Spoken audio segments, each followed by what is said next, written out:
గోదావరి నదిపై ఆంధ్రప్రదేశ్లో సీఎం చంద్రబాబు నాయుడు, ఉప ముఖ్యమంత్రి పవన్ కళ్యాణ్ నాయకత్వంలో కొనసాగుతున్న టీడీపీ, జనసేన, బీజేపీ కూటమి ప్రభుత్వం ప్రతిపాదించిన పోలవరం నల్లమల సాగర్ ప్రాజెక్టు ఇప్పుడు రెండు రాష్ట్రాల మధ్య కీలక వివాదంగా మారింది.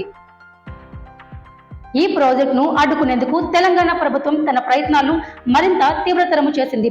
ఇప్పటికే ఈ అంశాన్ని న్యాయపరమైన స్థాయికి తీసుకెళ్లిన తెలంగాణ సర్కార్ తాజాగా దేశ అత్యున్నత న్యాయస్థానం సుప్రీంకోర్టును ఆశ్రయించింది. పోలవరం ప్రాజెక్టుకు సంబంధించి ఏపీ ప్రభుత్వం చేపడుతున్న విస్తరణ పనులు చట్టవిరుద్ధమని పేర్కొంటూ తెలంగాణ ప్రభుత్వం రీట్ పిటిషన్ దాఖలు చేసింది. ఈ పిటిషన్ను సుప్రీంకోర్టు విచారణకు స్వీకరించగా నేడు దీనిపై విచారణ జరగనుంది. ఈ నేపథ్యంలో తెలంగాణ ముఖ్యమంత్రి రేవంత్ రెడ్డి, నీటిపారుదల శాఖ మంత్రి ఉత్తమ్ కుమార్ రెడ్డి న్యాయపరమైన వ్యూహాలపై దృష్టిని సారించారు.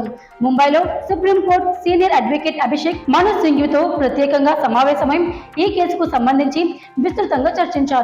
తెలంగాణ ప్రభుత్వం తరపున బలమైన వాదనలు వినిపించాలని, సాంకేతికంగా మరియు చట్టపరంగా అవసరమైన అన్ని ఆధారాలను సిద్ధంగా ఉంచుకోవాలని న్యాయ నిపుణులకు సూచించారు.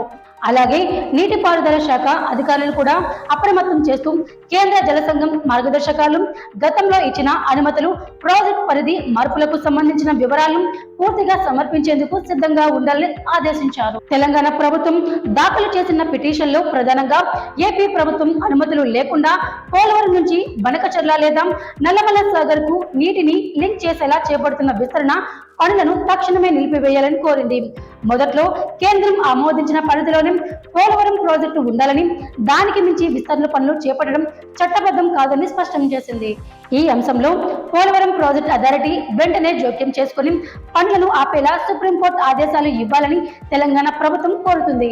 కేంద్ర ప్రభుత్వం పరిశీలించడం సమంజసం కాదని పిటిషన్లో పేర్కొంది. గోదావరి నీటి యాజమాన్య బోర్డు, కేంద్ర జల సంఘం, జలశక్తి మంత్రిత్వ శాఖలు ఈ విషయంలో స్పష్టమైన ఆదేశాలు జారీ చేయాలని కోరింది. కేంద్ర జల సంఘం మార్గదర్శకాలకు విరుద్ధంగా ఏపీ ప్రభుత్వం డీటెయిల్ ప్రాజెక్ట్ రిపోర్ట్ సిద్ధం చేసే ప్రయత్నాలు చేస్తుందని తెలంగాణ ప్రభుత్వం తీవ్ర ఆందోళన వ్యక్తం చేసింది. ఈ దశలోనే సుప్రీంకోర్టు జోక్యం చేసుకుని ఈ చర్యలను తక్షణమే నిలిపివేయాలని అభ్యర్థించింది.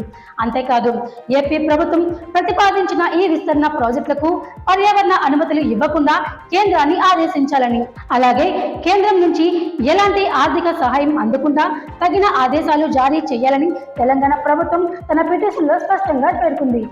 గోదావరి జలాల పంపిణీ విషయంలో ఇప్పటికే రెండు రాష్ట్రాల మధ్య సున్నితమైన పరిస్థితులు ఉన్నాయని, ఇలాంటి విస్తరణ ప్రాజెక్టులు భవిష్యత్తులో మరిన్ని సమస్యలకు దారి తీస్తాయని తెలంగాణ వాదిస్తుంది. మరోవైపు ఈ వ్యవహారం రాజకీయంగా కూడా ప్రాధాన్యం సంతరించుకుంది. రెండు రాష్ట్రాల ప్రభుత్వాలు ఈ కేసు తీర్పు దేశవ్యాప్తంగా ప్రాధాన్యతను సంతరించుకునే అవకాశం ఉంది. సుప్రీంకోర్టు విచారణ నేపథ్యంలో గోదావరి జలాల అంశం మరోసారి జాతీయ స్థాయిలో చర్చకు రానుంది. పోలవరం నల్లమల సాగర్ ప్రాజెక్టుపై న్యాయస్థానం ఏ విధమైన ఆదేశాలు ఇస్తుందో, రెండు రాష్ట్రాల మధ్య ఈ వివాదం ఎటువైపు మలుపు తిరుగుతుందో అన్నది ఇప్పుడు రాజకీయ పరిపాలన వర్గాల్లో ఉత్కంఠగా మారింది.